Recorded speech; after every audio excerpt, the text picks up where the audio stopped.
So hello and welcome along to another edition of Isolation Interviews for Hospital Radio and for my YouTube channel. And I'm very excited to be joined by the fantastic Jacinta Stapleton. Thank you for joining me. Thanks, Matthew. Hi. So, obviously, the weird world we find ourselves in at the moment. Here in the UK, we're in a third lockdown. But how are things for you over in Australia? Well, look, firstly, I'm so sorry about that for you guys. It's obviously we're comrades, aren't we? And it's hard to hear that. And also being from Melbourne myself, we've gone through a few, how many lockdowns? Yeah, 3. But we got to stage 4, like a really hectic one. And yes, it's hard. It's horrible. We're just today have got another hotel quarantine case. A few of them actually, and I think they're trying, their very best not to have another lockdown because I don't think Victorians could cope very well with that. So yeah, hopefully that gets nipped in the bud and we don't have to do it. We were just talking before we came on recording that for you guys, it's nice and warm at the moment. So it does kind of, I suppose, make a bit of a difference when you've got that heat as well. Because obviously here in the UK, it's a little bit cold, a little bit nippy. So it must be nice to have that sort of warm weather, which I suppose you're used to, but nice to have it. Yeah, look, when we were in lockdown, we were in the middle of winter, and it's better. Who wants to go outside anyway? So it's all fine. I think getting locked in the middle of summer is a completely different story. And they've just brought back mandatory masks, which is such a small thing to have to deal with when in consideration of the actual pandemic and what that causes for other people. But yeah, it's in summer. That can be quite stifling. It's so humid here today. So like going anywhere and wearing a mask it's pretty hectic. Yeah. And the other thing, here in the UK, we've had a lot of, since it all kicked off, we've had a lot more appreciation for the frontline workers. For you guys in Australia, has there been that real kind of support for the key workers, the shop workers, the hospital staff? Of course, yes. I just think there is, and I think they've done some sort of ad campaigns and things like that, to show support. I think one of the main things that's come out of this, hopefully, I know for myself, is just a general respect and empathy, for anyone that's been closely, that's suffered from this. Because I myself, luckily, haven't had anyone that's had it. It's the biggest thing that I've had to deal with is lockdown and not seeing my friends and family and things like that. And you think about these people. All of these people just in hotel quarantine. All, as you said, all nurses, doctors, anyone that's putting themselves right in the front line. It's such a risk, and it's a risk to their families. It's a risk to their own personal, health and safety and everything. And it's extraordinary, actually. Yeah. And it's also, I think normally throughout the rest of, before this happened, I think a lot of people would, not necessarily deliberately, but would maybe take them for granted. So I think it has given a newfound respect. Earlier, or even last year, we did a thing where people would go out and clap on their doorsteps for the carers. Have you had anything like that in Australia? I don't know. I'm not sure. I'm sure that we have.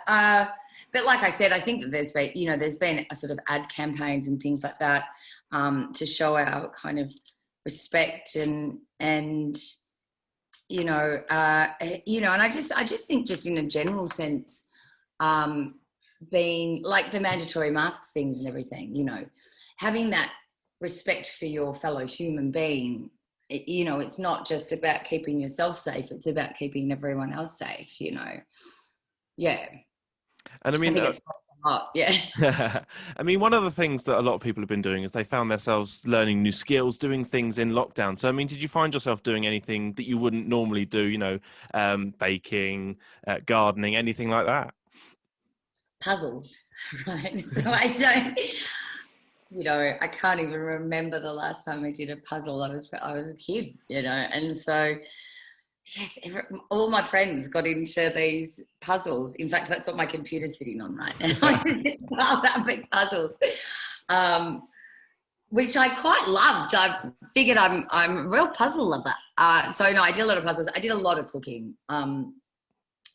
And in fact, I know my next door neighbours pretty well, and I would, because usually when I cook, it's more for, it's like big batches. Sorry, I've got my hair really. Big batches of slow cooked stews and things like that. And so I would cook all these things and put them in the little takeaway things and leave them on my at my front door, and they would come and collect it like it was a cafe, cafe a la Jacinta. Anyway, it was good. And I put even little condiments in little things for them and everything. It's it's gorgeous. Now, I just wanted to obviously talk about the program that obviously you've made your return to, and I mean back in I believe it was 97, you obviously first appeared as Amy Greenwood. For you, when you first appeared on the show, what were your memories of being on the show? Because obviously that was it must have been quite a big thing to go on a show like Neighbours. Yeah, I mean, look, I've worked since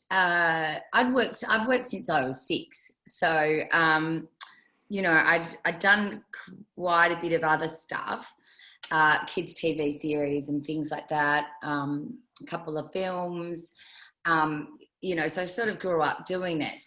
And in fact, with Neighbours, I think I'd auditioned a few times prior to getting Amy Greenwood.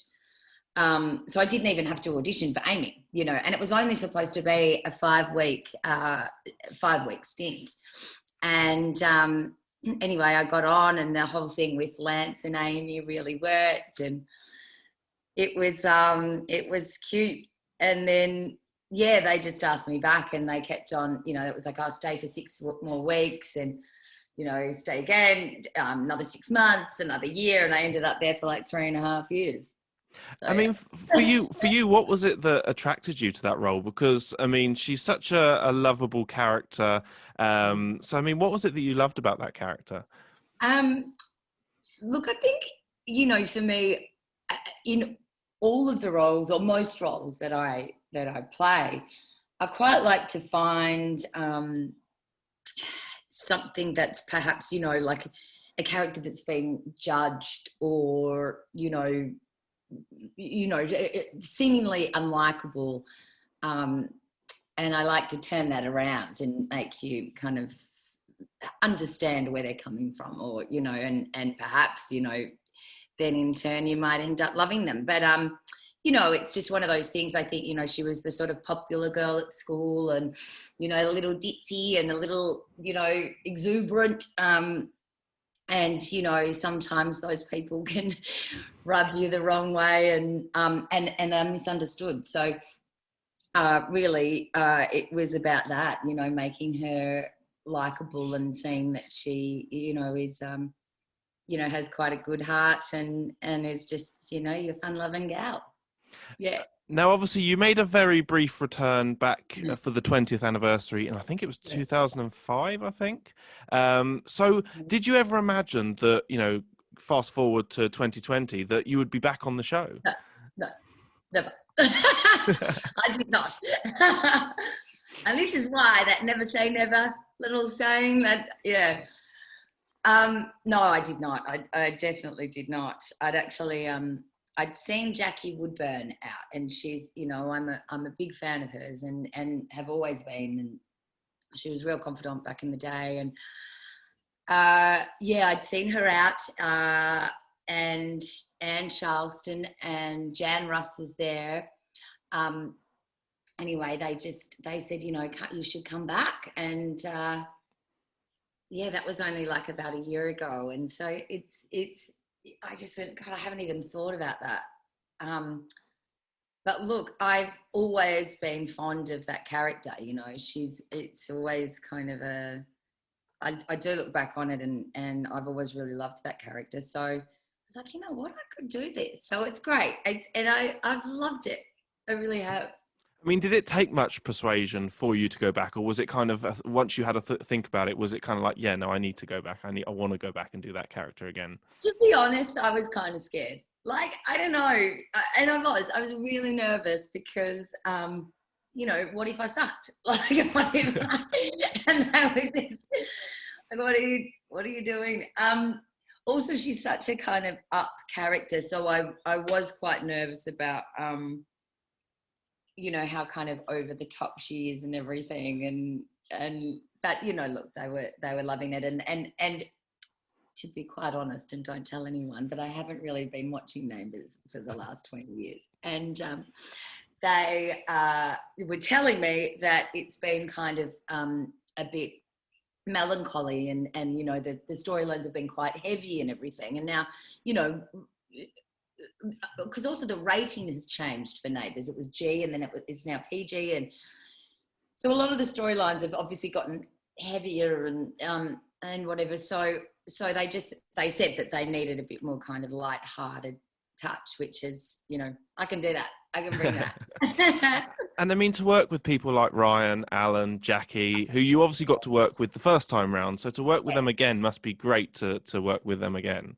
Honestly, it really is. Like, they are just gorgeous, and it was such a nostalgic, beautiful thing to walk into, and really warm. And they've been so kind, and in fact, it was those three that were, you know, my friends back in the day. So it's been wonderful, you know, that they're the ones that are still there.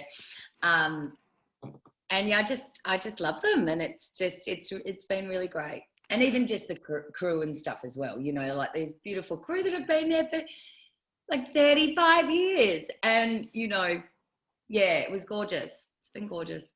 Because obviously, when you were on it the first time round, Stefan Dennis wasn't actually on the show then. So had you ever worked with him previously? No, but he's a real kook, and I just love him. But we missed each other because obviously he was on. I used to watch it prior to me being on it 20 years ago, when he was on it. You know, so of course I knew who he was. But then I left in 2001, and he got there in 2002 maybe, or 2005 or something. You know, like we'd missed each other. But yes, we're fast friends as well, and he's a great dude. Yeah. And I mean, the great thing with your return is, it, like you say, it is a fun storyline. I mean, obviously, Amy's brought back to deal with the Lassiter, or she kind of wants to do the Lassiter's uniform, gets into a bit of trouble. We won't go into too much detail if anyone hasn't had a chance to catch up with it yet. But to be involved in that sort of fun storyline where you get to interact with different cast members, and obviously, you know, a lot of them who you haven't worked with before. So it must be nice to get to work with new people, and you're always learning as an actor. So, you know, what was it like working with all these new people? It's true, Maddie. And it's, you know, look, I forgot how fast it is. I really did. And I literally, one of my first, in the first week, I was literally banging my head against the wall, you know, because they're like, moving on like this. And I'm just like, no, like, don't. But everyone's so lovely. And Rebecca Emiloglu, you know, who plays Therese, I just adore her, and I think our characters are very funny together. But just her as a person, I mean, she was so cute. She'd wait for me in the corridors and everything. And you know, you got to understand that, you know, Fremantle have done these great protocols in place for COVID. And so they've, you know, it's tricky, you know, and the cast is sort of split into two.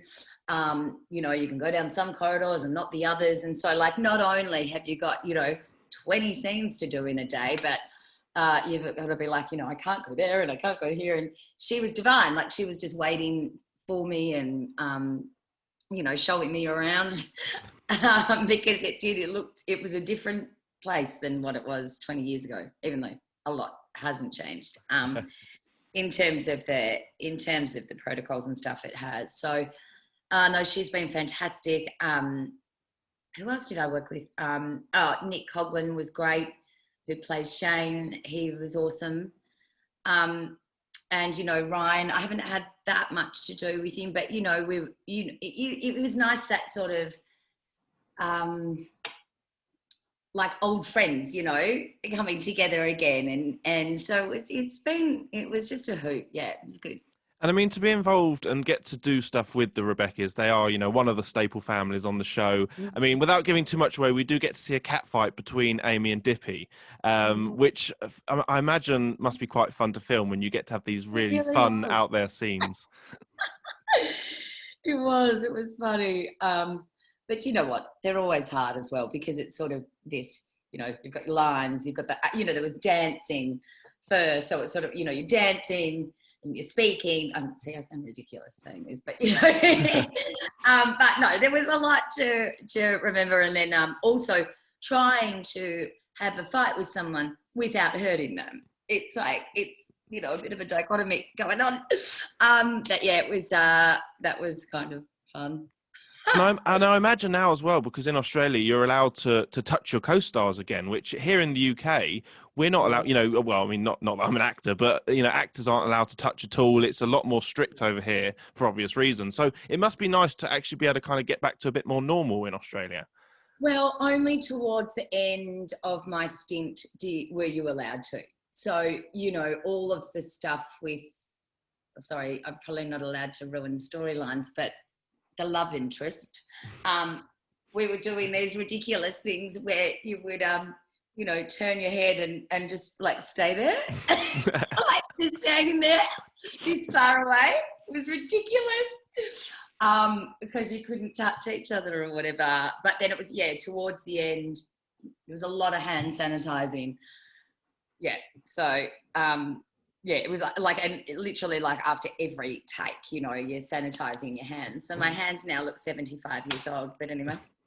And I mean, obviously going back, we know that it was only ever a guest stint that you were going back for, but would you ever go back a bit more long term, or do you think, a little bit was enough? Maddie, do you know what? As I said before, never say never, because honestly, I've got in trouble with it before, saying I'll never go back, perhaps. I mean, going forward, is there a dream role for you? Is there something you would love to do going forward? I mean, what would be the kind of the dream, really? Well, look, I quite like some sort of. I wouldn't mind doing like a period piece, like costume wise.